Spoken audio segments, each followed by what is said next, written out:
had the opportunity to speak with BYU passing game coordinator and quarterbacks coach Aaron Roderick over Zoom on the Deseret First Credit Union hotline. We discussed anything and everything relevant to his pass throwers. And when is he going to name a starter? The OG A-Rod. BYUSN All Access right now. Always a pleasure when I get to speak with the OG A-Rod. Are you still on board for that? Can we still call you the original A-Rod? Yeah, man. Greg Wrubell gets credit for that one. That's going back a little bit. Hey, we're not overlooking where the past really began. That's good stuff. Okay, let's start here. How would you explain the last week of your life as a BYU football coach amidst the carousel of college football cancellations and uncertainty? Honestly, it's been the most fun I've ever had to start fall camp. I really mean that. I think this whole situation has taught all of us how much we need to appreciate this game because, all of us know people who've didn't get to practice at all in spring ball and still haven't practiced this fall. I mean, there's a good number of teams who haven't practiced since last season, since last Thanksgiving or so, and bowl teams maybe practiced the end of December, but there's a lot of teams that haven't had a chance to play any football. And our guys, fortunately we got 6 practices in spring and we're up to 8 or 9 now. And we're just trying to enjoy one day at a time, one practice, and literally like boiling it down to every rep, like value every single rep you get and just focusing on ourselves, trying to hold ourselves to a really high standard. What specifically is happening that has made it so enjoyable in practices? Just the fact that, the game it's a fun game. We've been playing it since we were kids. And when you consider the fact that, a lot of things are in doubt, instead of worrying about what may or may not happen, we're just trying to really enjoy every day out there. And it's been lively. You'd think with all the speculation and all the stuff that's going around that maybe the guys might be like, why are we out here? And it's been exactly the opposite. It's been enthusiastic, guys flying around, just having fun. This is the least amount of drudgery I've ever felt in a fall camp. It's been really great. And just like that, we're essentially 3.5 weeks away from the newly scheduled start to the season at Navy, Monday Night Football on ESPN. How confident are you that a season opener will happen in Annapolis on September 7th? I'm not even really looking that far ahead yet. I mean, it's out there and we want to play, and Navy's an excellent football team. We have tons of respect for them. Right now, we're still in the mode of camp where it's just one practice at a time. Let's get better at what we do. We're worrying about ourselves right now and trying to get our offense installed and operating at a high level. And then as we get closer to that game, we'll zero in more on that opponent. But right now, it's just what's in front of me today, and I'm just trying to own the day. Just be great at it. Let's talk about camp and that offense that you are looking to install and perform at a high level. Kalani Sitake was very complimentary, specifically of the offense when you went live early in camp in the red zone. What are you doing in the red zone to make that facet of the game better? I'm not going to tell you that. That's a fair answer.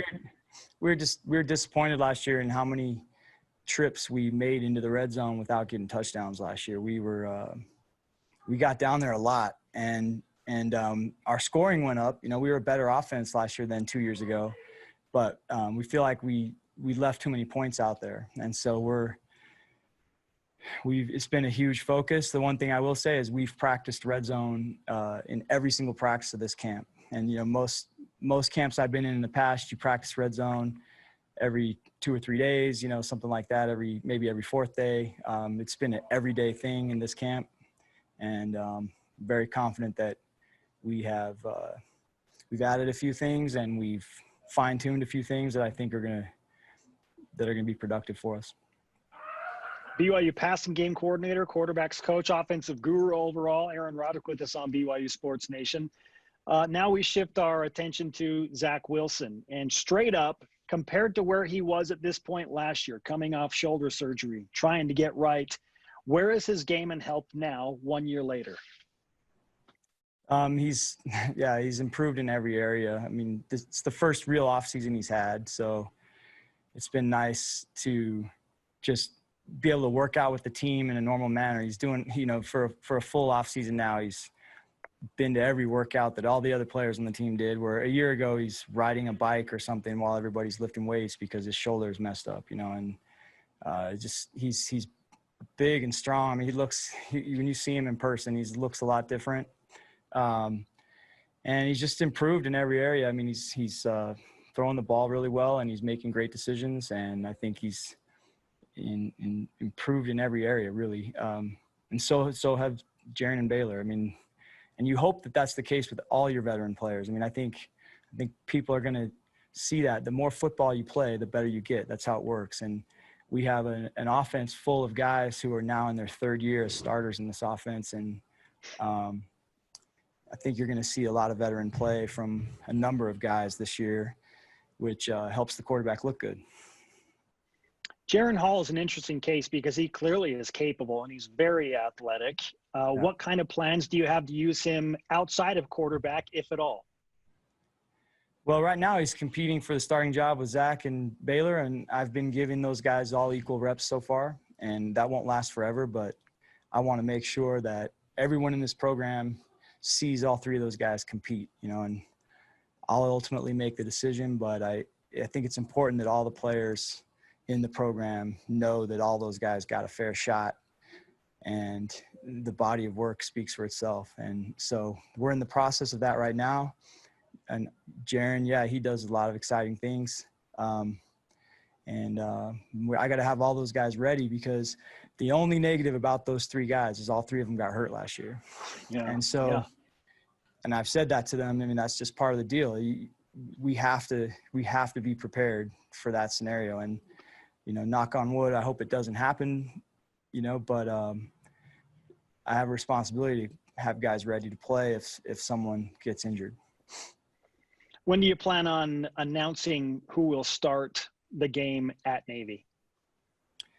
I don't have a deadline right now, but we'll make sure it's in plenty of time for whoever's starting to get a good amount of work against Navy's defense, our scout team running Navy's defense. So, but for right now, these are long practices. We're getting a lot of reps out there. I feel like there's enough work that those guys can all get a piece of the practice, and because they've all played, they've all got the veteran guys have played in games. That experience helps as well. So I don't feel like I need to make that decision yet. Aaron, the mustache game is strong. How much does Coach Jeff Grimes impact that and your desire to carry such a strong mustache?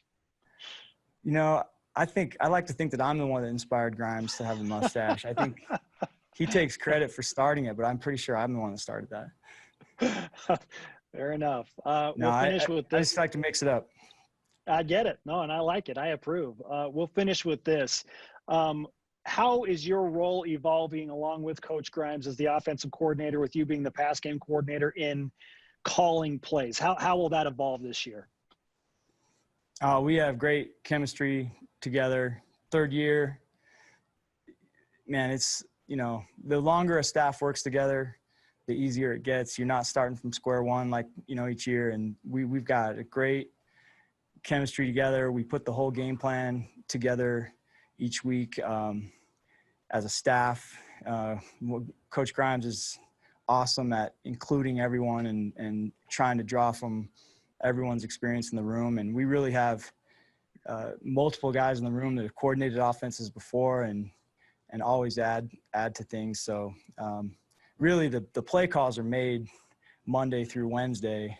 And on Saturday, it's just somebody putting their finger on a box on a sheet of paper and just going to whatever the situation is and calling it. And that's the easy part. It's the tough stuff is Monday through Wednesday, making those decisions. Okay, on this short yardage or this red zone play, what are we going to go to? we make those all together. Well, we look forward to you guys teaming up for that on September 7th against Navy. Shout out to the OG A-Rod for taking some time with us today, and the man who really implemented the mustache. Thanks, Aaron.